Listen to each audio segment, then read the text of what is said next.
Hi guys, welcome back to my channel. It's Angela. And I just want to say to all of you who've been listening the last few videos, I got COVID. It wasn't that bad. Had a headache and some cough. I still have a little bit of congestion. But as of yesterday, I am COVID free. So there's that. Everybody in my house got it. Everybody else is on the mend as well. Everybody's still got a kind of a weird cough going on. So if you hear coughing in the background, that's why. And I have it also. So it randomly, I'll be fine for like 2 hours, and then all of a sudden I'll have this coughing fit and I'll be congested for like 2 hours or 3, and then it'll go away. Anyway, so that's the update on the COVID front. We do realize we were very lucky. We all had very mild symptoms compared to what they could have been. But I have been seeing this tag going around. It is hashtag one deck gone wild. I've been meaning to do it, but the last couple of days, I've been really congested so bad I couldn't even hardly talk. And I might pop a cough drop while we're on here, so my throat is lubricated enough that I can talk. My voice does sound a lot better though. But anyway, this one deck gone wild is a collaborative. Apparently a bunch of people got together on Discord and came up with this tag. There's 37 questions, and you can do as many or little as you want, and I did all of them. And then there's one, like number 23, I think, yeah, that you have to draw from the deck. But it's basically concentrated all these questions on one specific deck. And a lot of people I've watched videos on, because that's all I've been doing for the last 2 days is watching this tag. A lot of them did decks that they wanted to get to know, and the only deck I thought of was my baby, my precious, my Lightseers Tarot. And funnily enough, nobody is doing this deck that I've seen so far. This is the Hay House version, not the indie, which I'm super sad about. But this is the deck I'm using, and that is actually the first question. Why did you pick this deck? And I ushered in this teal green, and that kind of answers my own question. Is I picked this deck because it's beautiful. It is my soul deck. I know this deck in and out. It knows me in and out. There are some really deep, thoughtful questions on here. So I'm like, what other deck would I use? Like, I would have to use this deck. So, to start this off, I am using my soul deck, my beautiful baby, my Lightseers. So for question 2, it says, and you know what? I'm going to turn more light on here on my phone. Favorite set of minors, e.g. all the 3s, 8s, or whatever. And I, of course, chose the 8s because, first of all, this 8 of Swords is the reason I bought this deck. I saw it on Lisa Pappas' channel when it was an indie, after the indie had gone, but before this mass market came out. And I'm like, why? And I had been stalking the 8 of Swords, and I knew as soon as I saw this 8 of Swords, I had to have this deck. And then when I got it, I realized why I was obsessed with the 8 of Swords. It's because this was me. This was me seeing myself in the mirror, tied up with no options. And I was really this one free, but I was causing all my issues.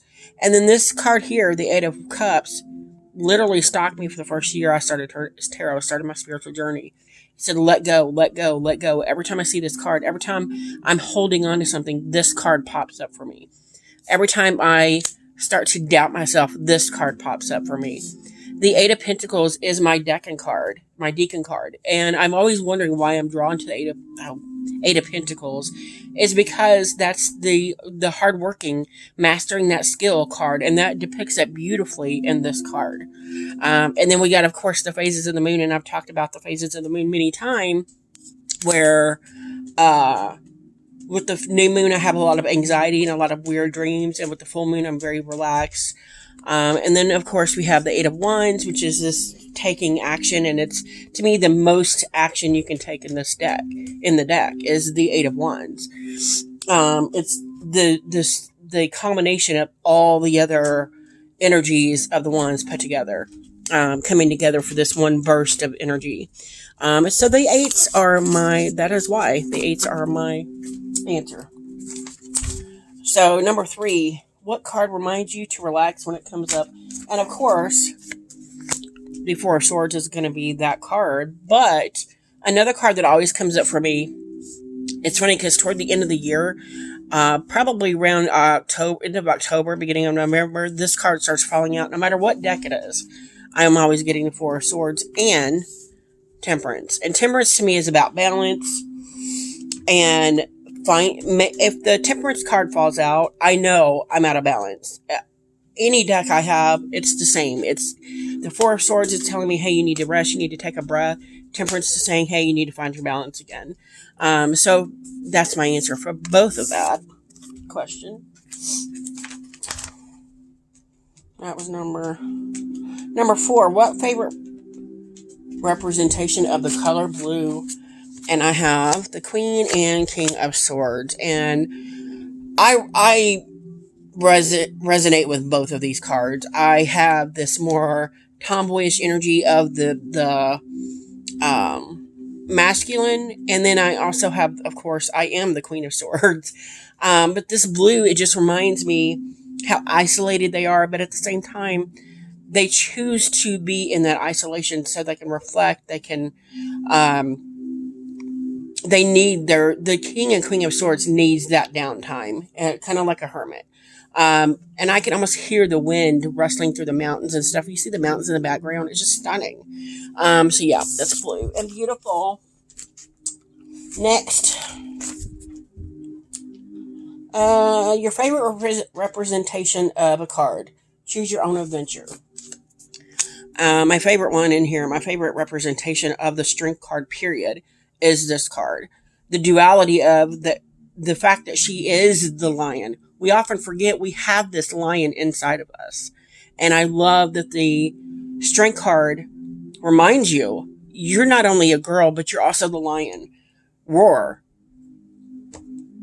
And to me, there's no better depiction in any of the tons of decks I have than this deck. And I love that.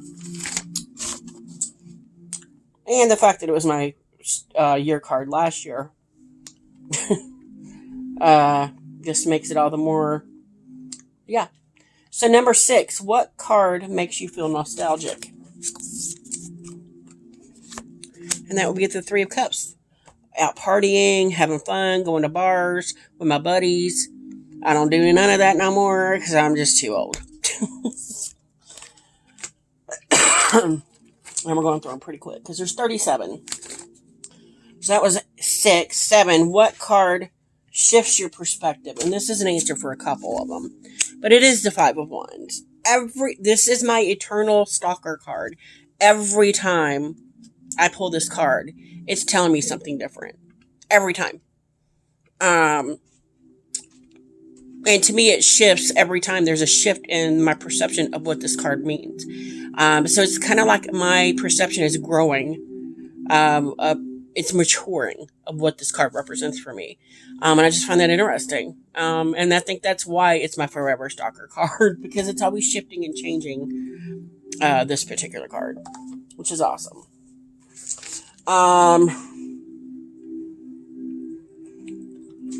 Okay, that was 7, 8. Favorite animal that's represented.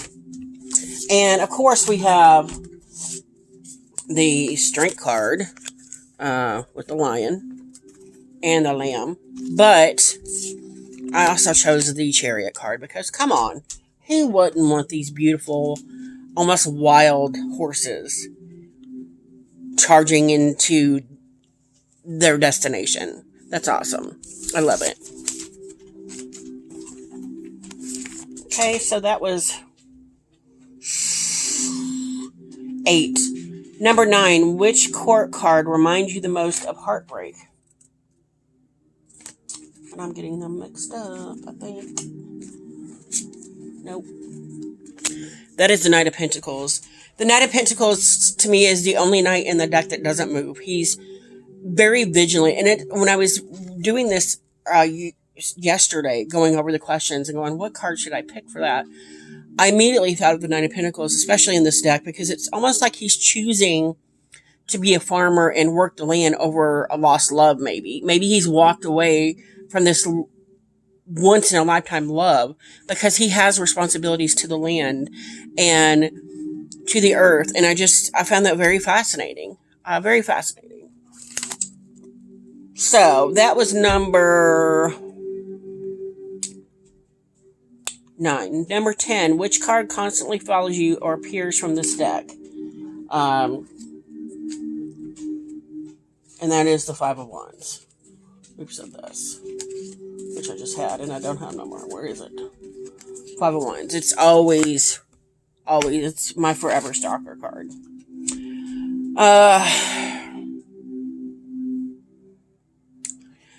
The reason being is because when I first saw this card, I'm like, oh, competition, competitiveness is what I see in the Five of Wands, right? And then the next time I saw it, I'm like, wait a minute. They all look like the same person, or they're all dressed the same. And there's another deck I have that it looks like the same person. And they're all in this mock combat. And I just found that fascinating. I'm like, it's not, to me, it's now not different people. It's different aspects of myself that I'm competing with, and I'm fighting with myself over, which I do quite often. So that's why this is my forever shifting, changing stalker card. Okay. That's number 10. Number 11. If you made this deck a meal, what would it be? And I immediately thought, and I swear some of this was channeled, because I immediately thought of things as soon as I saw these questions yesterday. If this deck were a meal, it would be strawberry cheesecake. I love strawberries. It's simple yet filling and beautiful. And that's how I see this deck. It's simple, straight to the point, but it's beautiful. There's a beautiful beauty to it. There's a quietness, and that's how I feel about that. So that's what I think about the cheesecake. It's weird, right? Yeah. Okay.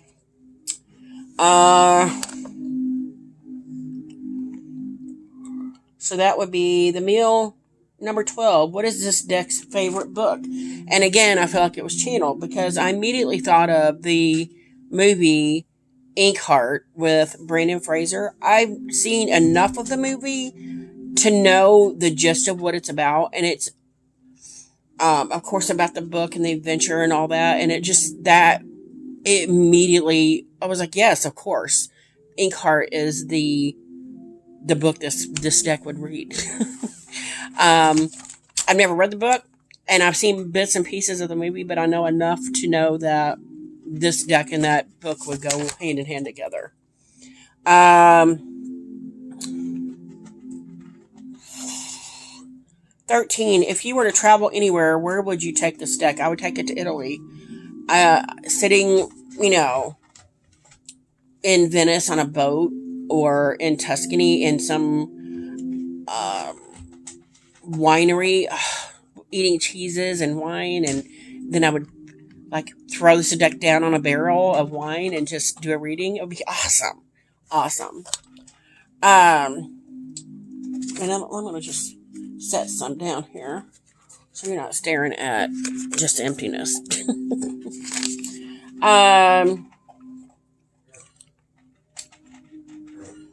14, where does this deck want to go? This deck wants to go to, I would say, somewhere tropical, like a beach. Hawaii, Fiji, somewhere like that is where I feel like this deck would want to go. 15, something you would change about the deck. I would change the cardstock and the edging to be more like the indie. I don't have the indie, but in my mind, it's amazing. And the matte edging, the green matte edging, I would kill for it. Not really, but it is on my list.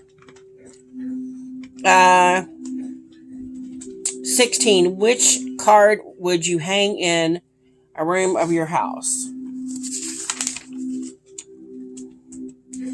And I chose the Fool card because the Fool, to me, this card is like a trust fall instead of falling back blindly. And I love that about that.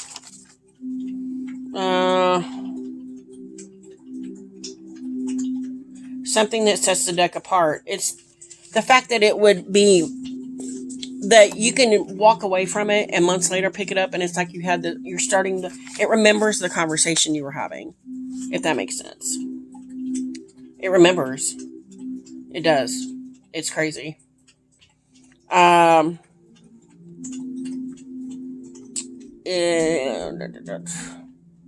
Something that sets this deck apart. 18. If the deck could have one superpower, what would it be?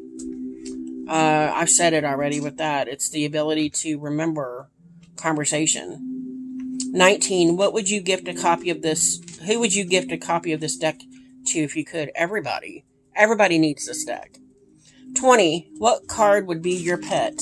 And I chose the Moon card because I think she's a mermaid. And who wouldn't want their own mermaid, right? 21. What's the deck's biggest fear? The fear of not being seen, not being heard, being forgotten about. Yeah.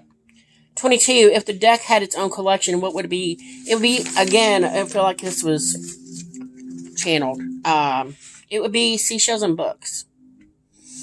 23 is the one I'm doing last. 24. What's the deck's signature scent? Honeysuckle.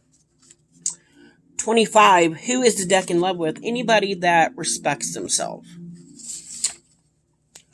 26.